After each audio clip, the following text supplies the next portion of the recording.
By now, you've seen the outrage toward Nintendo increasing prices to $80 for digital and $90 for physical.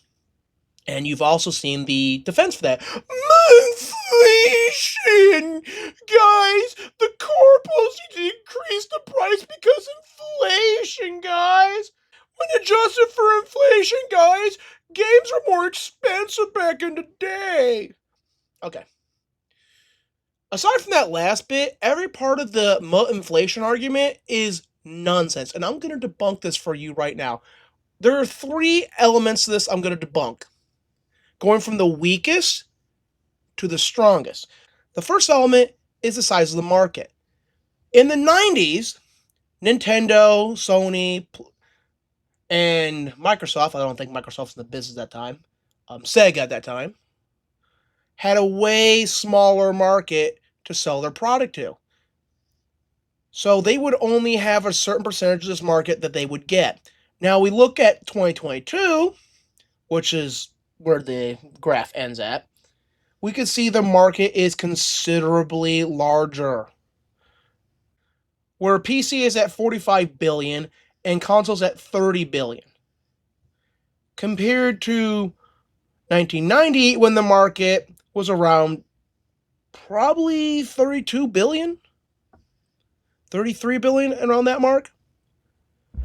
What this means is when a publisher goes to sell a product, they have way more customers to buy the product. So they can make more money in theory than they would be able to when they had a smaller market. To make this make sense, say like you're selling bicycles and you're selling in a town where there's only 100 people who want to buy a bicycle. And you have two competitors. Well, realistically, you're only going to get so much of that market. But to say you break into the nearby city and you have 100,000 potential customers.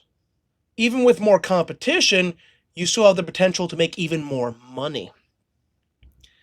And we can see this in the next graph here. Arcade has greatly shrunk, but console has greatly increased. Handheld has kind of shrunk, though. I don't know how they're defining handheld. This is from the same source, Pelham Smithers. Because the Switch is kind of a hybrid console between handheld and console. But you can see PC has grown considerably, mobile has grown considerably, though don't not let that fool you. Most of the mobile market is locked up into a few games. And then VR here, it just started growing. As we can see here from PC, console, and the very small leftover of a handheld, the market is considerably larger here than it was back in the 1986 all the way to 1990. They have more customers, they can make more money. This in part helps deal with inflation. If you can make more money by selling to more people, you don't have to worry about increasing costs due to inflation. Now, here's a real inconvenient truth for the inflation argument.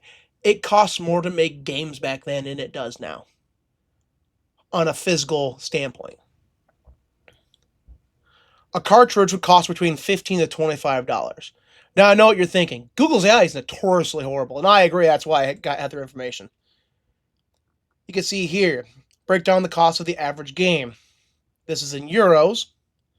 As you can see here, the publisher's margin is only 15.1%. They only make €7 and 48 cents. I'm assuming that euros have cents. I don't know. Retailers get a certain percentage. And you can see Nintendo, who makes the cartridges, gets the largest percentage of all this, including their royalties. And we look at this study, and we can see in USD that is still the case. They only get around $10. This number is going to be very, very important later on. Manufacturing is around $15. Royalty, $15. So $30 goes to Nintendo. And here's the study here. From Nintendo cartridges, we go from $15 manufacturing. Sony allowed you to make your own CDs, and we can see from Google AI it costs between $2 to $5 per game to make a PlayStation disc, which includes the case and the packaging and the manual. So $2 to $5, depending on how big the batch you want to make. So from the Super Nintendo to the PlayStation, we can already see costs went down from $15 to $5. And we can see here, this is from 2010.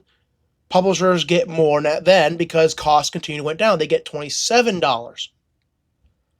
Though this does not account for manufacturing costs. So they likely do not get to keep the full $27, but $27 out of every 6 hours goes to them.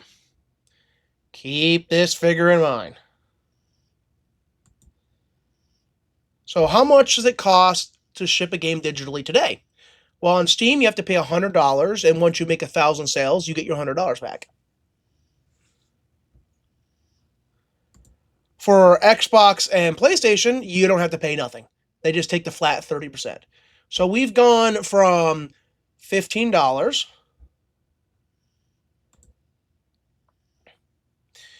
all the way down to nothing. It costs them nothing. So their costs have greatly diminished, which means more money in their pocket. How much more money? Okay. Using 70%, because I'm not going to do Steam's variable percentage rate, at $60, they get $42. At $70, they get $49. Now keep in mind, those numbers are going to be very important here in a minute.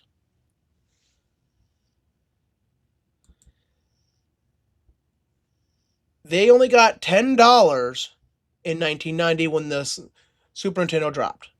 They would need to make $25.05 today to equal it. This is around to the third piece, showing you that the digital distribution and decrease in costs have already compensated for inflation.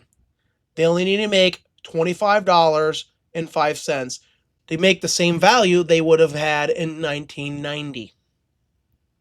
That graph I showed you from the LA Times came out in 2010. $27 goes to the publisher. How much do they need to make the same value today? $39.76. Now, what was the percentage difference? Based on digital distribution, $42 for the publisher and $49 for the publisher, depending if it's going to be 60 or 70. Inflation is already well covered. They do not need to raise prices. When you hear them tell you that they need to increase prices because of inflation, these people are either just wrong or flat out lying. Inflation has already been covered by digital distribution. They're raising costs to make even more money off of your back during the start of an economic crisis or the middle part of an economic crisis, depending when you want to believe the Great Recession began. This is just pure corporate greed on Nintendo's part. It has nothing to do with economics. It has nothing to do with inflation. It is just greed. And now that's been debunked. Share this video out anytime you see anyone try to claim it's because of inflation. And I'll see you in the next one. Peace out.